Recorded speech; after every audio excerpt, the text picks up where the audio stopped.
Florida Congresswoman Laurel Lee. Congresswoman, good to see you. Thanks very much for being here. Your reaction to what's going on within. Did somebody at the FBI leak that and bust up the whole operation?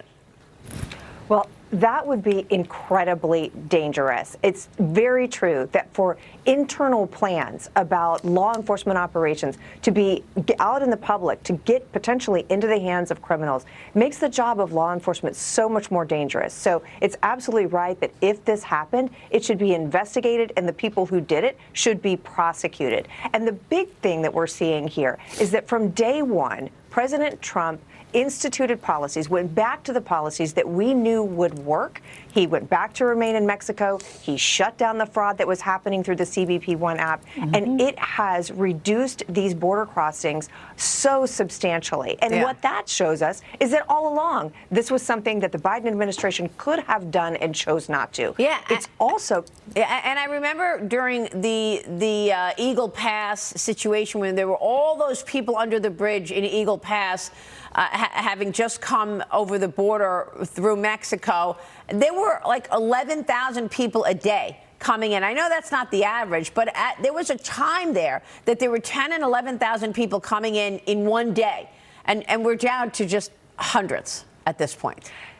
And at that time, Border Patrol agents that were down there in those border communities weren't allowed to do their jobs. They were operating as travel agents, basically bringing these people into these centers, giving them sandwiches, taking them to cities across America, and they wanted to do their job. When we would go down with the Homeland Security Committee and the Judiciary Committee, they wanted to do their job. So President Trump is enabling us to go back to enforcing our laws and securing our borders. So it's so needed, and it's what the American people wanted us to do. And the White House has now confirmed that repatriation flights to Venezuela have resumed.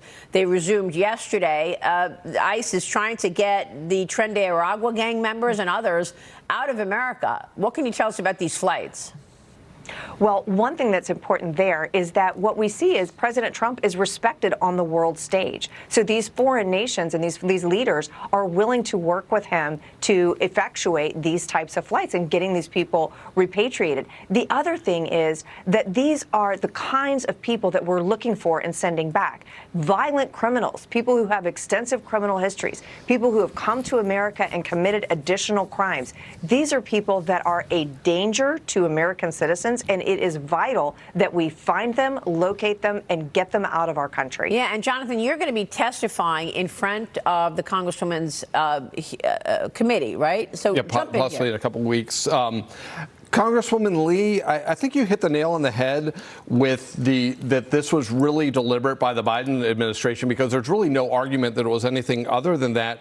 But it seems to me right now the major impediment to getting the most serious criminals not only arrested but removed from the country are these sanctuary cities. And we know what Pam Bondi is doing is withholding, DOJ funding and also looking at them for federal statutes like harboring and obstructions. But my question to you, what can Congress do to help aid in that? Is there a way to withhold additional funding from these sanctuary cities to make them want to cooperate or entice them to cooperate? Because I think that would be one of the most effective things that can be done, is to have those start cooperating with the ICE. Absolutely. And that's something we need to call it what it is, which is lawlessness. The idea that state and local elected officials think they have an option to simply defy federal law is ludicrous. Congress absolutely has the ability to support similar efforts to what we're seeing from Attorney General Bondi. And where these cities are receiving federal funding, look at that and cut it off. We need every city, every state in America to be cooperating with federal authorities. I'll say I'm from Florida. My state is already doing this. Our legislature and our governor working on ensuring that state and local law enforcement are cooperating, detaining people who aren't in our country legally, so that they can be transferred over to the custody of ICE and sent back where they come from, or kept in jail if that's where they belong. And this is the way it used to be before the Biden administration unraveled all of these policies and basically defied our laws. So absolutely, Congress has a role and can ensure that these cities who are trying to promote these policies and trying to defy federal law enforcement efforts are held to account. Yeah, I mean, we also want to know where Congress has been in terms of cutting out the waste. We're seeing a lot now from Elon Musk and President Trump, and it's quite revealing. President Trump signed another executive order yesterday requiring federal agencies to cooperate with DOGE and its efforts to cut costs and shrink the size of government. The president welcomed Elon Musk to the Oval Office yesterday and gave him the stage. Here's what he said. Watch. The two ingredients that are really necessary in order to cut the budget deficit in half from $2 trillion to $1 trillion. And it's really two things: competence and caring. And if you add competence and caring, you'll cut the budget deficit in half. And I fully expect to be scrutinized and get a daily proctology exam, basically. Might as well just camp out there. So it's not like I think I can get away with something. I'll be scrutinized nonstop.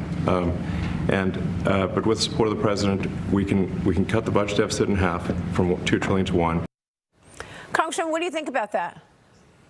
Well, I think he is touching on some things that are really important. Yeah. Modernization and the use of technology. So I can tell you, back when I was a federal prosecutor, we would prosecute benefit fraud cases. We would find people who were receiving VA benefit checks or Social Security checks for a deceased relative.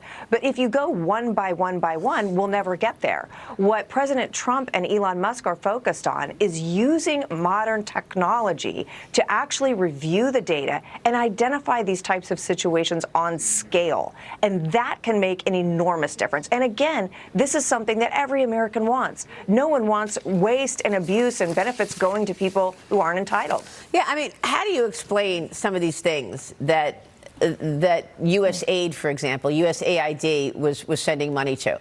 Were you aware of any of this? So I was not aware that these were the types of beneficiaries and programs that were receiving these grant monies. And this really makes the point that we need to return to the proper functioning of the government, with Congress acting in its Article I responsibilities. Too much has been taken over by the administrative state and executive branch agencies who get money appropriated, but then really use their own efforts, their own political will to spend it in places that it just doesn't belong. So it is long overdue for us to crack down on this, identify where every single American tax dollar is being spent, and ensure that it is something that is appropriate, that is efficient, and that benefits the American people. I mean, you can understand how viewers are upset. American citizens are saying, wait a second, you're a congresswoman, you're an elected official, and you didn't even know any of this stuff? I mean, $1.5 million for advancing DEI in Serbia. Okay, $2 million to fund sex changes in Guatemala, $7.9 million to a project that would teach Sri Lankan journalists to avoid binary gendered language. Okay, up to $1 million in taxpayer money on a project to help disabled people in Tajikistan become climate leaders.